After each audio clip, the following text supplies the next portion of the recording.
Hello friends, welcome to Ilangovan Divya channel. எல்லோரும் எப்படி இருக்கீங்க? சந்தோஷமாக இருப்பீங்க நான் நம்புகிறேன். இன்றைக்கி நம்ம என்ன பதிவு பார்க்க போகிறோன்னா, திங்கட்கிழமை காலையில் நான் பார்த்த வேலையில் தான் பார்க்க போகிறோம். வாங்க வீடியோக்குள்ளே போகலாம். காலையில் 4:30 மணிக்கெல்லாம் அலாரம் வச்சேன். பட் ஏந்திரிக்க முடியல. 5 மணிக்கு தான் ஏந்திரிச்சு வாசல்லாம் கூட்டியாச்சு. கூட்டிட்டு நெக்ஸ்ட்டு சாணி தான் கரைச்சி போட போகிறேன். இன்றைக்கி சாணி கரைச்சி போட்டு தான் கோலம் போட போகிறேன். இப்போ வாசலில் கோலம் போட்டுக்கலாம், சாணி கரைச்சி போட்டுட்டு. கோலம்லாம் போட்டு முடிஞ்சோடனே போய் சாமி கும்பிட்ணும். சாமி கும்பிட்டுட்டு அன்னபூர்ணிகிட்ட விளக்கு ஏற்றிட்டு அப்புறம்தான் அடுப்பு பற்ற வச்சு சமைக்க ஆரம்பிக்கணும். இங்கே பார்த்தோன்னா ரொம்ப சிம்பிளாக தான் கோலம் போட்டேன். ஆனால் பார்க்குறதுக்கே அழகாக இருந்துச்சு. நீங்கள் சொல்லுங்கள் எப்படி இருக்குது கோலம்னு.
இப்போ அன்னபூர்ணிகிட்ட விளக்கு ஏற்றிட்டு அவங்களுக்கு வந்து சாம்பிராணி காமிச்சிக்கலாம். பூ வந்து இப்போ தான் போய் பறிச்சிட்டு வந்தேன், செம்பருத்தி பூ. அது அன்னபூர்ணிகிட்ட வச்சுக்கலாம். வச்சுட்டு தீபம் ஏற்றி வச்சுட்டு சாம்பிராணி காமிக்கணும். நெக்ஸ்ட்டு வந்து சாமி ரூமில் போய் விளக்கு ஏற்றி வச்சுட்டு பத்தி சாம்பிராணி சூடம் எல்லாம் காமிச்சிட்டு சமைக்க ஆரம்பிக்க வேண்டியதுதான். இன்றைக்கி என்ன சாப்பாடு என் பொண்ணுக்குன்னு பார்த்தோன்னா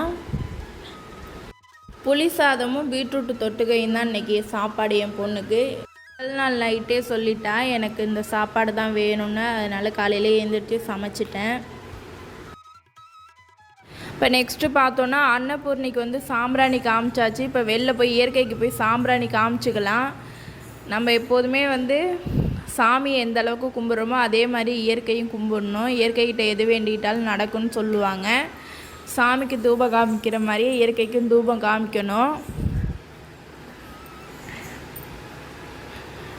நம்ம சாமியெல்லாம் கும்பிட்டு முடிச்சதுக்கப்புறம் நெக்ஸ்ட்டு வந்து பீட்ரூட்டு தொட்டுக்க தான் பண்ண போகிறோம். அதுக்கு செய்முறை விளக்கம் சொல்கிறேன், பாருங்கள். பார்த்துட்டு நீங்களும் கண்டிப்பாக செஞ்சு பாருங்கள். இப்போ சட்டியை வச்சுக்கலாம். 2 ஸ்பூன் எண்ணெய், 1 ஸ்பூன் கடுகு, 2 பட்டை மிளகாய், 1 கொத்து கருவேப்பிலை போட்டு நல்லா வதக்கிக்கலாம். இப்போ நெக்ஸ்ட்டு வந்து பீட்ரூட்டு போட்டுக்கலாம், நல்லா துருவுனது. உப்பு போட்டு பூண்டு போட்டு நல்லா வெந்ததுக்கப்புறம் இறக்கிட வேண்டியது தான். லாஸ்ட்டாக இறக்க போகிறப்ப தேங்காய் பூ போட்டு இறக்கணுன்னா நல்லா டேஸ்ட்டாக இருக்கும். நீங்களும் இதே மாதிரி செஞ்சு